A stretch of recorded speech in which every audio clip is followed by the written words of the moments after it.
Hello people, hello world. Our block pattern has no darts.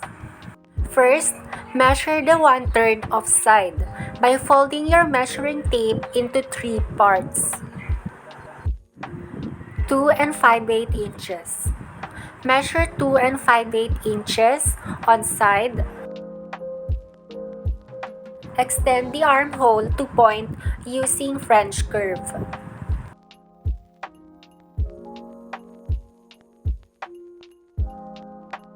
Cut the final armhole.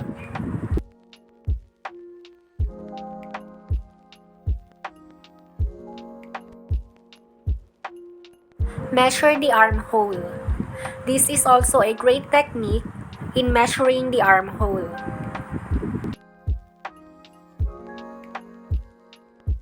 11 inches.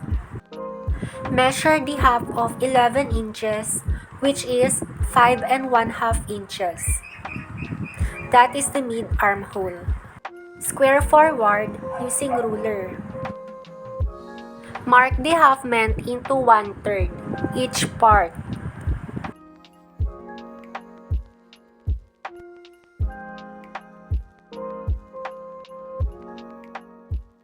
From chest line to waistline, measure its 1/3.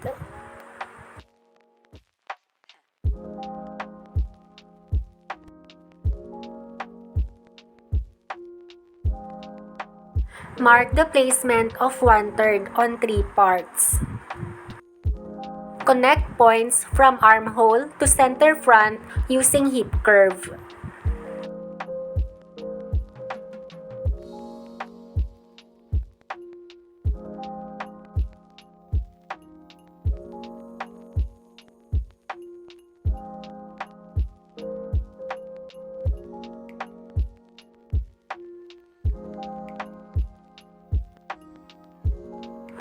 Slash following the curve lines.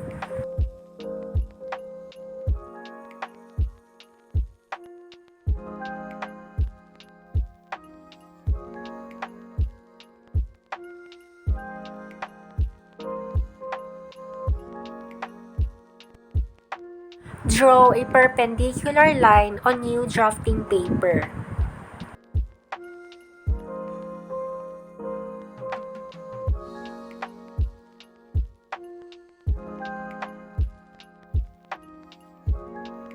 Lay the cutted pattern.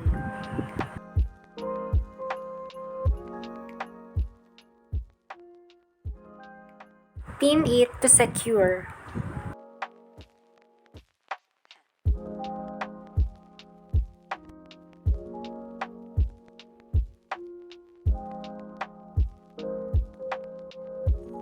Extend the line from the bust line. This is the bust line. Mark the placement of waist. Spread the slash line. Make sure that the end of your armhole touches the bust line.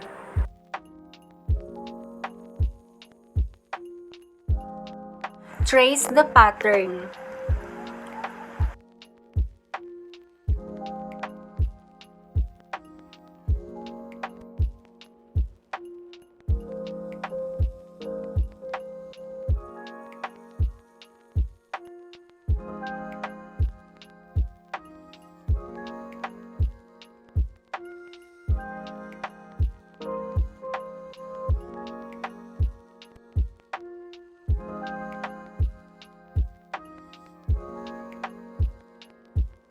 Remove the pins and the pattern.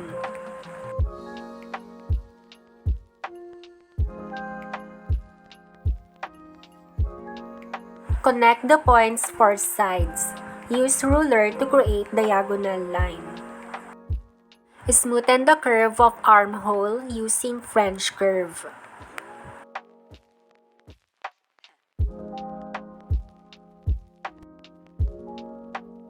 Create bias line using ruler.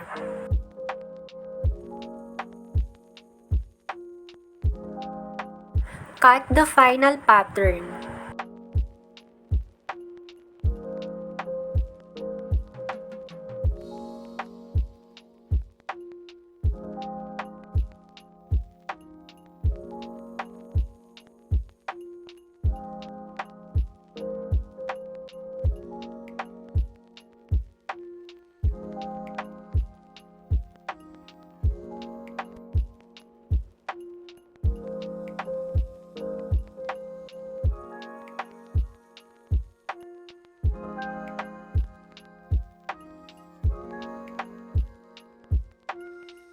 This is the final pattern.